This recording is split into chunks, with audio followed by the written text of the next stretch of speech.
رسول خدا نے مسجد نبوی میں روایت ہے کہ اعتکاف کیا، اعتکاف کرنے کے بعد مولا کائنات داخل ہوئے تو رسول خدا فرماتے ہیں کہ میں نے خدا سے 1000 حاجتیں طلب کیں اور خدا نے 1000 حاجتوں کو پورا کیا، مگر میری ایک حاجت کو علی پروردگار نے پورا نہیں کیا۔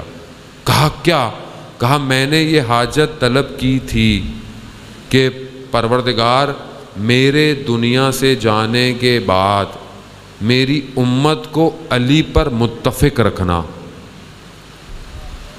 مگر کہا پروردگار نے کہ نہیں، علی پہچان ہوگا، علی پہچان ہے مومن اور منافق کی۔ یہی وجہ ہے کہ آج آپ دیکھیں کہ مولا کائنات کا ذکر کسے اچھا لگتا ہے کسے برا لگتا ہے۔ جب آپ امام کا نام لیں کچھ چہرے کھل جاتے ہیں اور بعض لوگوں کے چہرے بجھنا شروع ہو جاتے ہیں، تو یہیں سے پتہ چل جاتا ہے کہ تینت میں اصل مومن کون ہے اور منافق کون ہے۔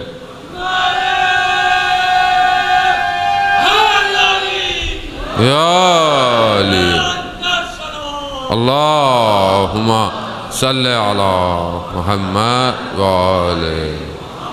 خوب یہی تو اساس ہے انسان کی۔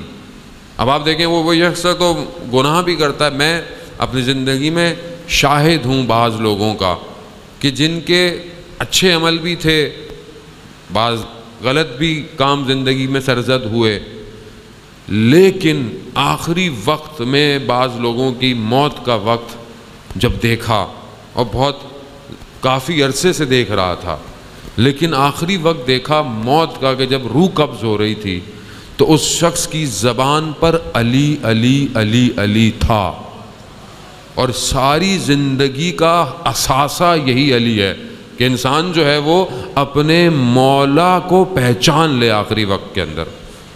یہی تو ہے، استاد شہید صفت جعفر بھی یہی فرماتے تھے کہ وہ گھڑی آ گئی جو ملاقات کی تھی۔ اصل تو وہ گھڑی ملاقات کی ہے، خوف نہیں ہے مومن کو مرنے سے۔ کیوں؟ کیونکہ یہ زندگی موقت ہے، وہ ابدی زندگی ہے، وہاں پر کمال کی طرف بڑھتا ہے۔ تو زندگی انسان ایسے گزارے نا کہ آخری وقت میں اپنے مولا کو پہچانے، آخری وقت میں اپنے مولا سے گفتگو کرے۔ یہاں پر بڑے بڑے علماؤں کے واقعات ہیں۔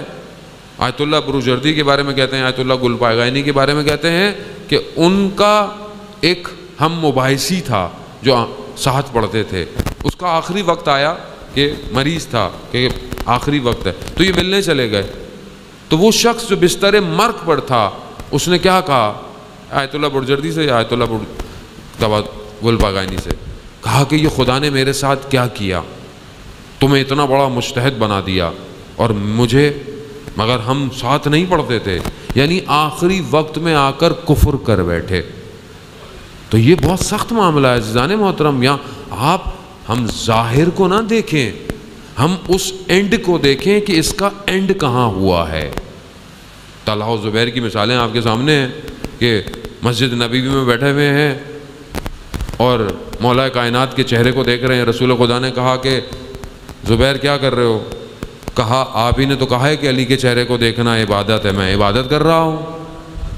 تو کہا زبیر وقت آئے گا جب علی کے مقابلے میں آ جاؤ گے۔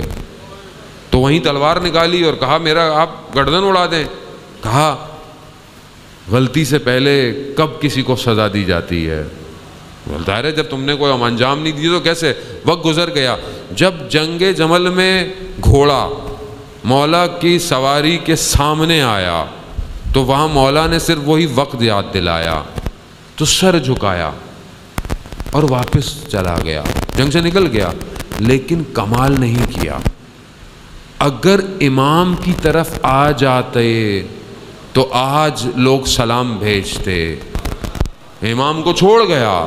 عزیزان محترم، اس لیے میں کہہ رہا ہوں کہ صرف 2 بلاک ہیں اس دنیا کے اندر، یا حق ہے یا باطل ہے، بس تیسرا نہیں ہے کوئی کہ آپ بولے نہیں مجھے اس سے کیا، دنیا میں کیا ہو رہا ہے مجھے اس سے کیا، یہ ہی نہیں۔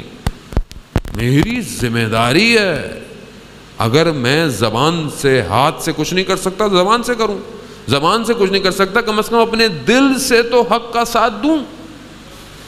نہ کہ میں بولوں نہیں میں تو نیوٹرل ہوں جی، میں تو ادھر بھی ہوں میں تو ادھر بھی ہوں، نہیں ادھر ادھر نہیں چلے گا عزیزان محترم۔ یا واضح اپنی سچویشن کو اپنے لیے تو واضح کریں کم از کم کہ بھائی میں کہاں ہوں، میں کہاں ہوں، میں کس گروہ سے ہوں، میں کس گروپ سے ہوں۔ اور یہ ہم چھوٹی چھوٹی باتوں میں ایک دوسرے سے نفرت نہ کریں کہ بھائی وہ تو نماز نہیں پڑھتا، وہ تو یوں کرتا ہے، یہ نہیں کرتا، یہ باتیں نہیں کریں عزیزان محترم۔ نہیں پڑھتا تو دعا کریں، کیا پتہ کل پڑھنا شروع کر دے، کسی کو تھوڑی پتہ ہے کہ کب کس کی توبہ ہو جائے، کب کوئی توبہ کر لے، ہم کسی کے بارے میں تو نہیں جانتے۔ اسی لیے کسی کو دیکھ کر نہ کریں، دعا کریں۔ اور مومن کا بھائی ہے، اگر اس کے اندر برائی پائی جاتی ہے، میں نے کل بھی عرض کیا یہ برائی اس کی اپنی نہیں ہے، یہ فسق اس کے اوپر آ گیا ہے، یہ وہی خصلتیں ہیں جو اس کے اوپر ظاہر ہو رہی ہیں۔ آپ دعا کریں یہ خصلت اس سے باہر ہو جائے، اور اپنی خصلتوں کو بھی باہر نکالیں عزیزان محترم۔